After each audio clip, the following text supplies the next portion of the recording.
Assalamualaikum warahmatullahi wabarakatuh. Ikhwan dan akhwat yang dirahmati Allah Subhanahu wa taala. Subhanallah, Ramadan kali ini Ramadan spesial, bermunculan imam-imam baru yang sebagian di antara mereka mungkin tidak pernah menjadi imam tarawih seumur hidup.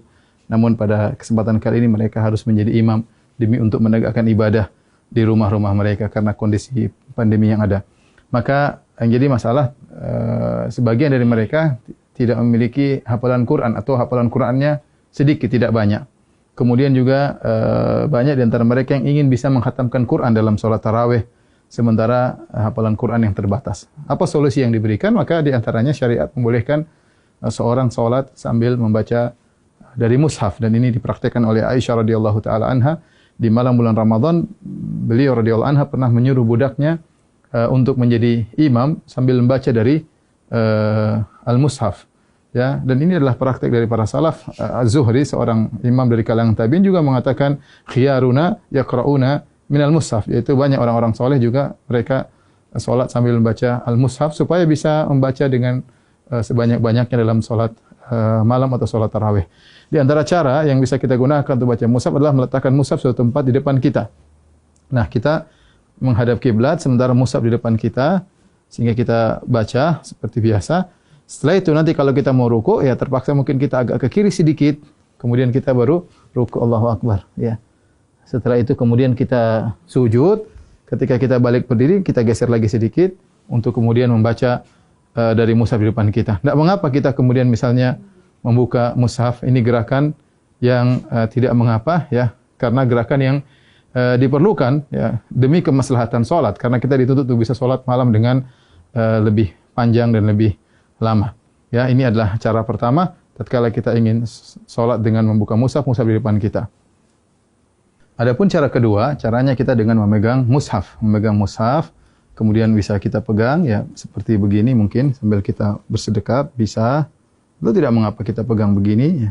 Insyaallah tidak jadi masalah, tapi kita bisa pegang bersedekap, dan ketika kita ingin butuhkan untuk membuka, kita tinggal buka mushaf tersebut, tidak jadi masalah. Ini gerakan yang ditoleransi dalam ibadah salat. Nah, ketika kita ingin ruku atau ingin sujud, maka kita bisa meletakkan di meja seperti ini, baru kita ruku. Kemudian kita ruku, kemudian kita sujud. Kalau kita ingin salat, ingin baca lagi, kita ambil lagi, kemudian kita pegang lagi. Dan ini juga cara yang mudah, dan ini tidak mengapa. Rasulullah SAW pernah salat wa huwa hamilu Umamah. Beliau pernah salat sambil menggendong cucunya Umamah bintu Abil As, yaitu putrinya Zainab, cucu Nabi sallallahu alaihi wasallam. Ketika Nabi sallallahu alaihi wasallam fa idza sajada ya wada'aha. Kalau Rasulullah sujud maka Rasulullah meletakkan Umamah. Kalau Rasulullah SAW berdiri, hamilah Rasulullah SAW memegang Umamah. Ini cara kedua yang bisa kita lakukan. Adapun cara ketiga yang mungkin mudah juga adalah dengan menggunakan HP ya. Dengan menggunakan HP ya kita memegang salat sambil kita megang mushaf, ya bisa kita begini, oke saja, atau kita begini, insyaallah nggak ada masalah. Kita sambil begini kita memegang mushaf. Ketika kita ingin ruku, maka tinggal kita masukkan di kantong, baru kemudian kita ruku dan salat seperti biasa. Nanti kalau kita ingin lanjutkan, tinggal kita pegang kembali, kemudian kita baca mushaf, terserah mau setengah juz, 1 juz, sepuas kita, dan ini gerakan yang ringan juga dengan memegang mushaf.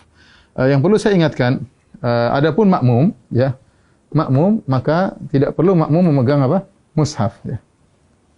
Ya, jadi sebagian makmum tatkala mereka sholat, mereka sambil mengikuti bacaan imam dengan memegang mushaf, dan ini adalah cara yang keliru, karena makmum tidak perlu untuk memegang mushaf. Yang perlu adalah imam. Dengan demikian para ulama melarang para makmum untuk memegang mushaf karena adalah gerakan yang tidak diperlukan, dan asal hukum dalam gerakan dalam sholat adalah makruh. Karena ini gerakan yang tidak diperlukan, maka mereka tidak disyariatkan untuk memegang Al-Quran. Semoga para ikhwan yang jadi imam-imam baru di tahun ini, semoga bisa menjalankan ibadah dengan sebaik-baiknya, dan bisa membimbing keluarga dalam melaksanakan, mengisi hari-hari mereka, waktu-waktu mereka di malam-malam Ramadan. Taqabbalallahu minna wa minkum. Semoga ibadah kita diterima oleh Allah Subhanahu wa taala. Assalamualaikum warahmatullahi wabarakatuh.